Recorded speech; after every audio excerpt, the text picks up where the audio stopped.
우리 주님이 주시는 말씀은 고린도후서 2장 8절로 10절의 말씀을 본문으로 해서 사랑과 순종과 용서라고 하는 제목으로 하나님의 말씀을 보려고 합니다. 고린도 교회는 당시에 가장 문명화된 그 사회라고 할 수가 있었습니다. 문명화됐다라고 하는 것은 다른 말로 바꾸면 문명화됐다는 것은 좋은 의미가 될 수도 있지만 반면에 타락했다라고도 할 수가 있습니다. 그러니까 세상에서 가장 타락한 도시였다라고 할 수가 있습니다. 남의 말을 들으려고 하지 않았습니다. 내 주장만 하는 사회였습니다. 다 잘난 사람들이 많았습니다. 모두가 다 이 타락한 도시 속에서 자기 주장만 하고 살아가던 이 고린도 사회에 예수 그리스도의 복음이 전해졌습니다.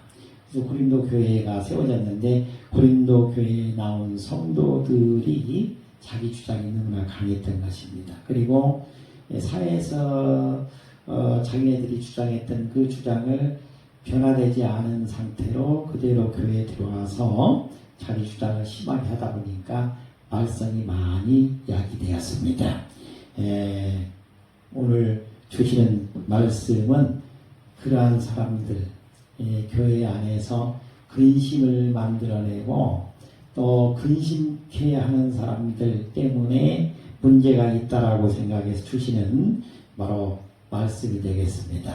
이 근심하게 하는 자들이 자기만 근심하면 좋은데 사람들로 하여금 근심하게 만들고 불안하게 만들고 염려하게 만들고 갈등을 야기하고 또 그 안에서 서로 싸우게 하는 그런 일들이 빚어졌기 때문에 오늘 주시는 사도 바울이 주시는 이 말씀이야말로 이 교회 안에서 그러면 어떻게 해야 가장 아름다운 사랑의 공동체로 만들어질 수 있겠느냐 하는 관점에서 이 말씀을 주고 계시는 것입니다.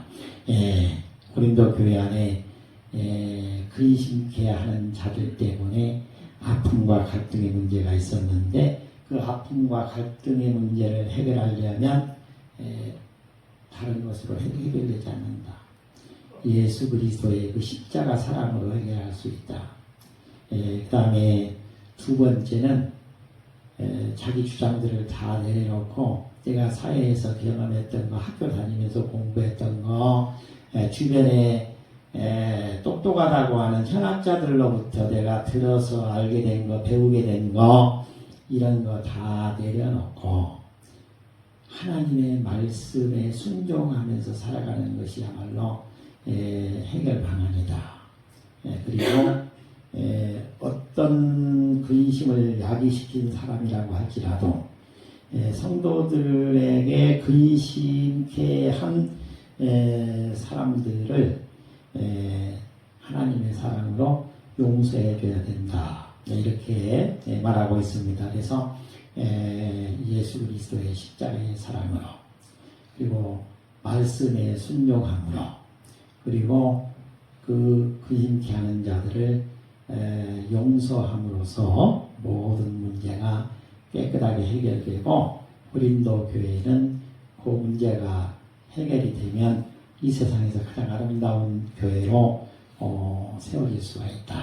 이렇게 말씀하고 있는 것입니다. 오늘 주시는 말씀을 통해서 은혜 받고 돌아가시는 귀한 시간이 되실 수 있기를 주님의 이름으로 축복해 드립니다.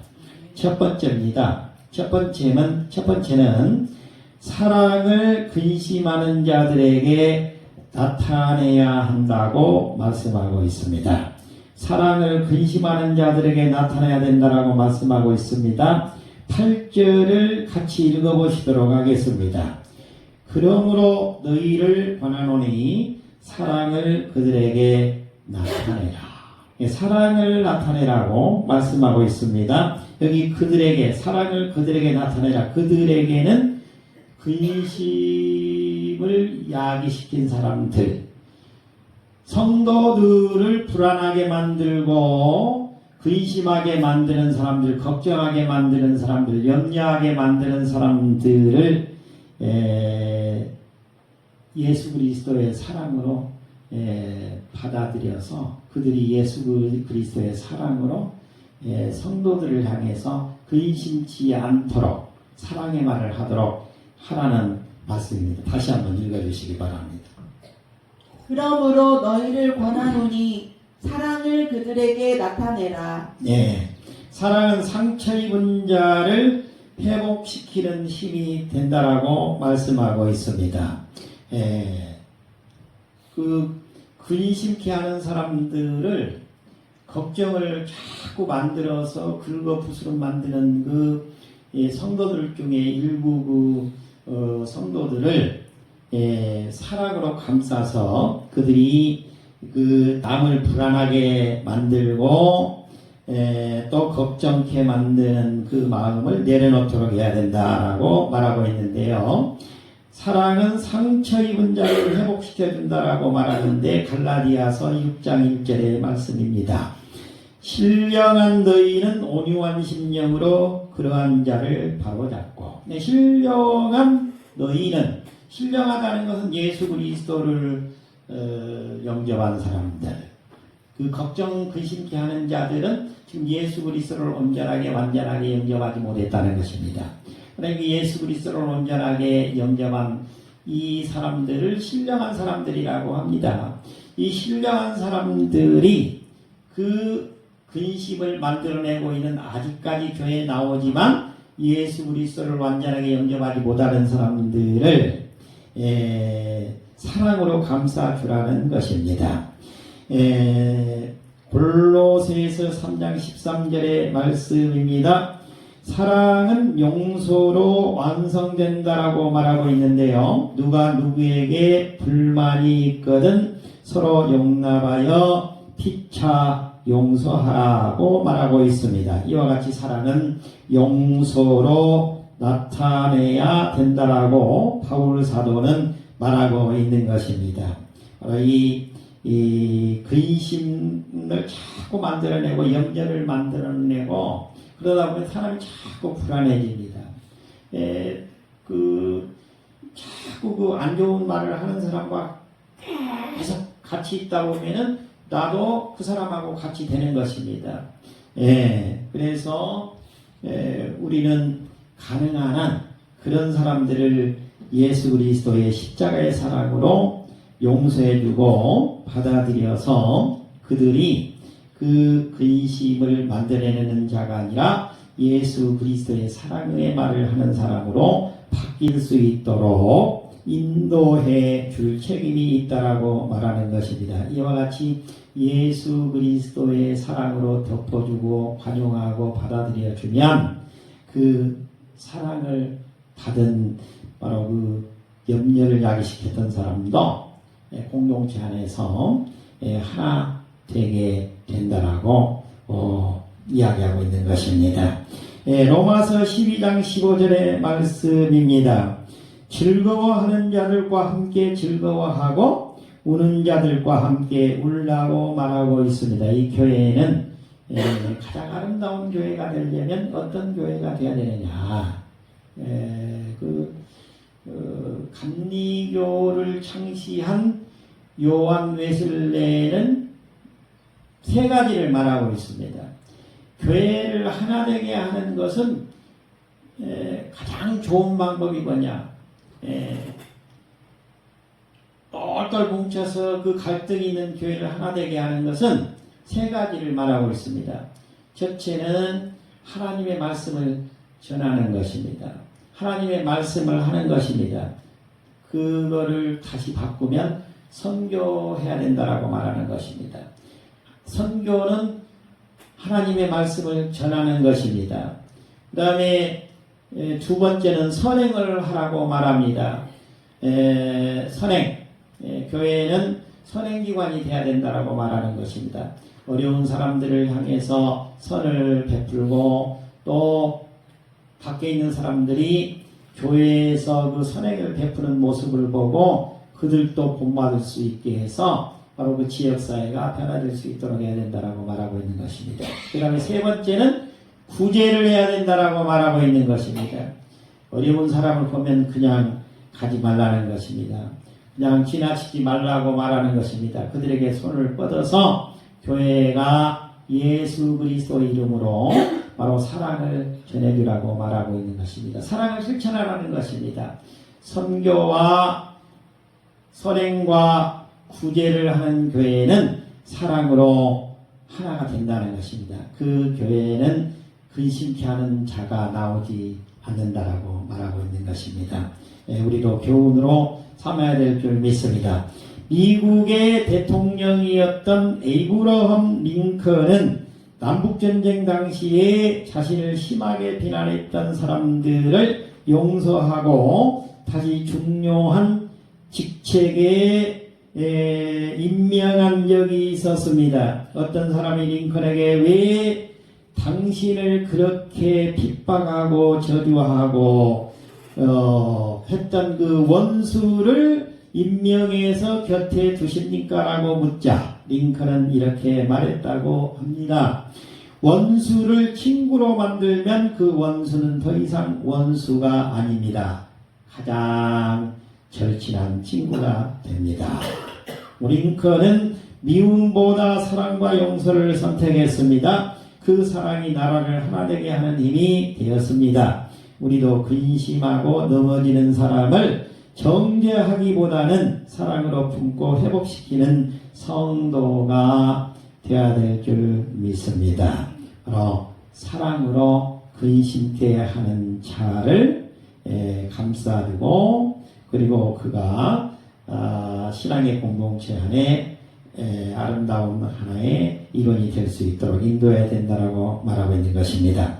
두 번째입니다. 두 번째는 범사에 순종하는 생활을 해야 된다라고 말하고 있습니다. 9절을 읽어주시기 바랍니다. 너희가 범사에 순종하는지 그 증거를 알고자 하여 내가 이것을 너희에게 썼노라. 너희가 범사에 순종하는지 그 증거를 알고자 하여 내가 이것을 너희에게 썼노라. 여기서 순종한다는 것은 말씀에 순종하는 것을 의미하는 것입니다. 말씀대로 사는 것입니다. 오늘 우리가 성시교독을 했는데 성시교독에 보면 그 두 번째 그 줄에 보면 여호와를 의뢰하고 선을 행하라. 땅에 머무는 동안 그 성실을 먹을 거리로 삼을지어다. 또 여호와를 기뻐하라. 그가 네 마음의 소원을 내게 이루어 주시리로다. 우리 주님을 믿고 주님의 말씀을 순종해 나가게 되면 우리 주님께서 그 순종의 모습을 보고 그 사람을 쓰는 것입니다. 그 가정을 아름다운 가정으로 세워주시는 것입니다. 그 자손들을 대대손손 잘되게 해주십니다. 우리 주님은 당대도 축복이지만 사실은 당대의 축복보다는 자손들에 대한 축복이 엄청나게 크게 되는 것입니다. 아브라함은 우리 주님의 말씀을 듣고 갈대아 우르에서 가나안 땅을 향해서 가나안 땅으로 나왔습니다. 그런데 가나안 땅에 와서 보니까 가뭄이 들어가지고 아무것도 할 수가 없습니다. 애국으로 내려갔습니다. 그랄로 갔습니다.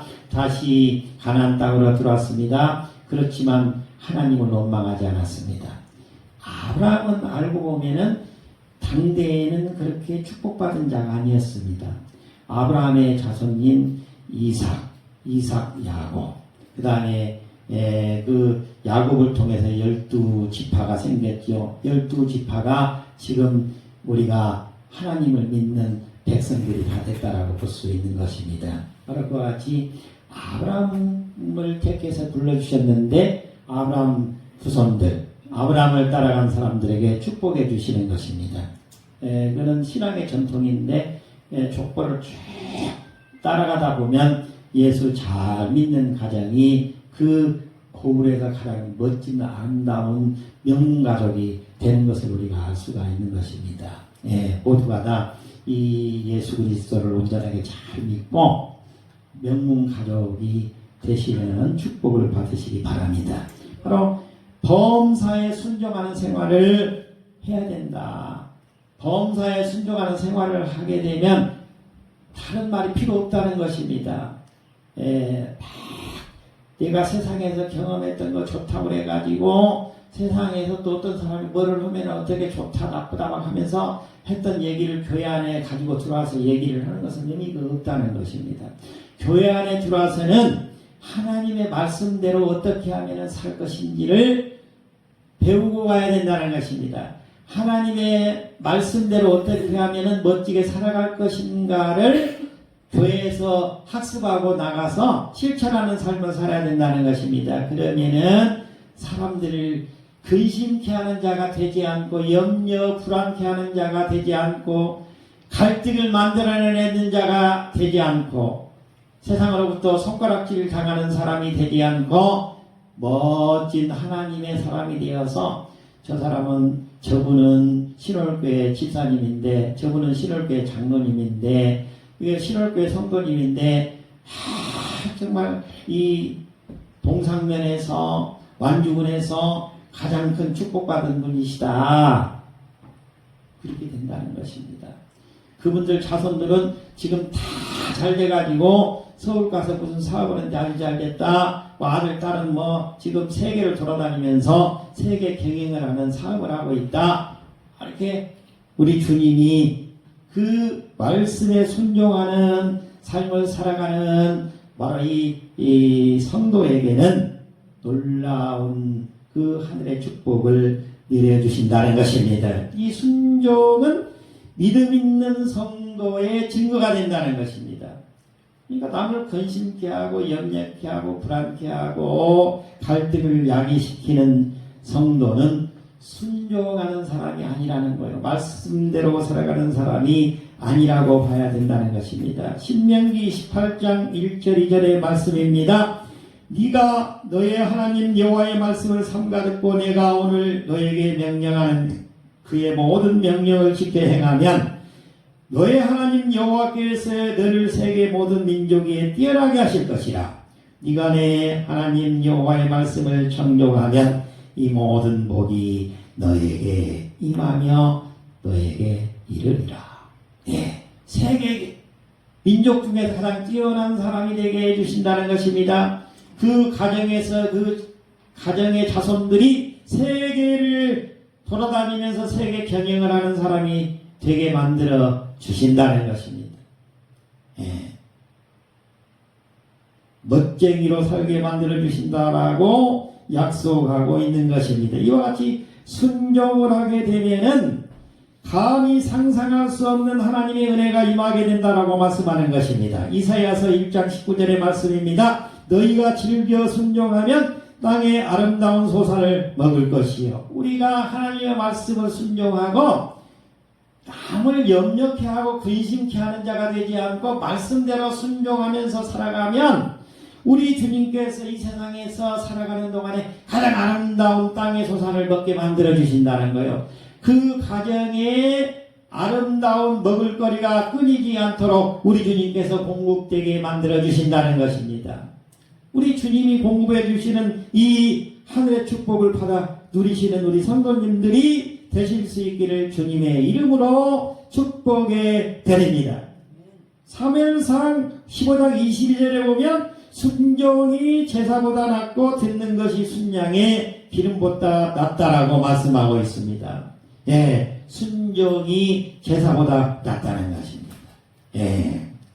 모두가 다 하나님의 말씀을 쫓아가는 그리고 예수 그리스도를 온전하게 영접하고 주님과 손잡고 나가는 바로 우리 성도님들이 되셔서 우리 주님이 주시는 하늘의 천상의 놀라운 은혜와 은사를 받고 이 세상에서 바로 축복을 받아서 누리는 우리 성도님들이 되시기를 다시 한번 축복해 드립니다. 영국의 선교사인 허드슨 테일러라고 하는 목사님이 계십니다. 이분은 의사였습니다. 허드슨 테일러라고 하는 분은 의사 선생님이었습니다. 근데 의사 선생님이었는데 당시에 의사로서 영국에서 살면 최상류층이었습니다. 오늘날에도 의사로 살면 우리나라에서는 상류층이라고 할 수가 있겠죠. 예, 사람들이 다 중국에 선교사로 간다고 하니까 다 비웃었습니다. 그 좋은 직업을 가지고 여기서도 영국 안에서도 얼마나 많은 선한 일을 할 수가 있고 좋은 일을 할 수 있는데 그 미개인들이 살고 있는 중국에 간다고 하느냐. 네. 이 허드슨 테일러는 중국 선교를 위해서 모든 것을 내려놓고 하나님의 부르심에 순종했습니다. 당시 많은 사람들은 위험하고 불가능한 일이라고 말했습니다. 그러나 그는 하나님의 뜻이라면 하나님께서 책임지십니다. 라는 믿음으로 순종했습니다. 그의 순종을 통해서 수많은 중국 사람들이 이 하나님을 영접하게 되었습니다. 복음을 듣게 되었습니다. 바로 중국 선교의 한 분이 바로 이 허드슨 테일러라고 하는 이 목사님을 통해서 열리게 되었습니다. 작은 순종같이 보여도 하나님께서는 그것을 통해서 큰 일을 이루십니다. 우리도 범사에 순종하는 삶으로 하나님으로부터 크게 쓰임받는 도구가 되어야 될 줄 믿습니다. 세 번째입니다. 세 번째는 무슨 일에든지 용서해야 됩니다. 라고 말하고 있습니다. 무슨 일에든지 용서하는 삶을 살아라고 말하고 있습니다. 10절입니다. 10절을 읽어주시기 바랍니다. 너희가 무슨 일에든지 누구를 용서하면 나도 그리하고 내가 만일 용서한 일이 있으면 용서한 그것은 너희를 위하여 그리스도 앞에서 한 것이니. 예, 무슨 일에든지 용서하라고 말합니다. 그러면 우리 주 예수 그리스도께서 축복해 주신다. 예, 그냥 나는 마음에 내키지 않지만 그냥 용서하라는 것입니다. 나에게 불만을 나타내고 그리고 나에게 염려케 하고 나를 걱정하게 만들고 하는 그 사람에게 용서라는 게 너그럽게 예수 그리스도의 그 사랑으로 용서하게 되면 우리 주님께서 예수 그리스도께서 바로 그를 더 크게 용서해 주시고 축복해 주신다는 거예요. 용서해 준 나를 우리 주님께서 더 많이 축복해 주신다라고 말하고 있는 것입니다. 이 용서는 하나님의 사랑을 나타내는 사랑의 표현이라고 말하고 있습니다. 에베소 4장 32절의 말씀입니다. 서로 친절하게 하며 불쌍히 여기며 서로 용서하기를 하나님이 그리스도 안에서 너희를 용서하심과 같이 하라. 우리가 서로 친절하게 하고 불쌍히 여기고 서로 용납하고 그렇게 하면 하나님께서 그리스도 안에서 우리를 그와 같이 똑같이 해주신다는 것입니다. 내가 무슨 잘못이 있거나 해도 우리 주님께서 용서해 주신다는 거예요. 내가 다른 사람을 잘못이 있는 그 형제 성도를 용서를 하게 되면은 우리 주님께서 그 행위를 보고 나를 용서해 주신다는 것입니다. 우리 주님이 용서해 주시는 그 용서를 받게 된다는 것은 다른 말로 바꾸면 축복이라는 것입니다. 은혜라는 것입니다. 예수 그리스도의 은혜가 임하게 되면 예수 그리스도로부터의 그 축복을 받게 되면 놀라운 역사, 기적이 일어나게 되는 것입니다. 모두가 다 주님으로부터 용서받는 축복받는 우리 성도님들이 되실 수 있기를 주님의 이름으로 축복해 드립니다. 이와 같이 서로 용서하니 사탄의 침입을 막아준다라고 골로새서 3장 13절에서 말하고 있습니다. 누가 누구에게 불만이 있거든 서로 용납하며 피차 용서하라.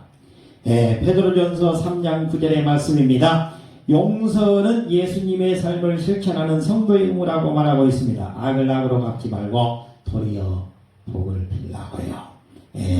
나를 향해서 근심하게 하는 자, 염려케 하는 자, 불안하게 하는 자, 나를 비난하는 자, 그리고 우리 교회 안에서 갈등을 유발하고 있는 자를 예수 그리스도의 그 십자가의 사랑으로 넉넉하게 용인하고 받아들이고 용서해 주게 되면, 그러면 우리 주님께서 그 문제를 깨끗하게 해결되게 만들어 주시고, 또 우리에게는 놀라운 우리 주님의 축복이 임하게 만들어 주신다는 것입니다. 이 용서라고 하는 것은 예수 그리스도의 삶을 닮아가는 삶이 된다라고 말하고 있습니다. 우리 주 예수 그리스도를 닮아가는 삶, 그 삶이야말로 우리가 이 세상에서 반드시 행해야 될 일인 줄 믿습니다. 어느 교회에 서로 크게 다투어 몇 년 동안 말을 하지 않는 주성도가 있었습니다. 하루는 목사님께서 두 사람을 불러 종이 한 장을 주면서 말했습니다. 이 종이를 한번 구겨보십시오. 두 사람이 종이를 구기자 목사님은 다시 말씀하셨습니다. 이제 다시 원래대로 펴보십시오.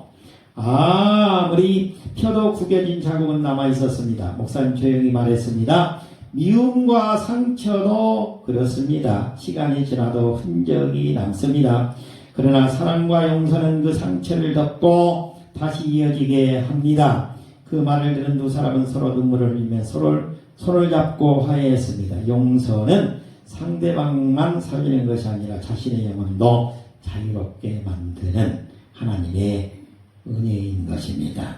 우리 모두 오늘 고린도 교회의 그 근심, 걱정, 염려, 불안, 갈등을 야기시키고 있는 그 성도들을 향해서 바울 사도가 주고 있는 하나님의 교훈, 사랑을 근심하는 자들에게 나타내야 된다. 범사에 순종하는 생활을 해야 된다. 무슨 일이든지 용서하도록 하십시오라고 하는 이 말씀을 교훈으로 삼아서 우리 성도님들도 모두가 주님으로부터 축복받는 아름다운 생활을 다 이루시는 바로 우리들이 다 되실 수 있기를 주님의 이름으로 축복해 드립니다. 기도하겠습니다.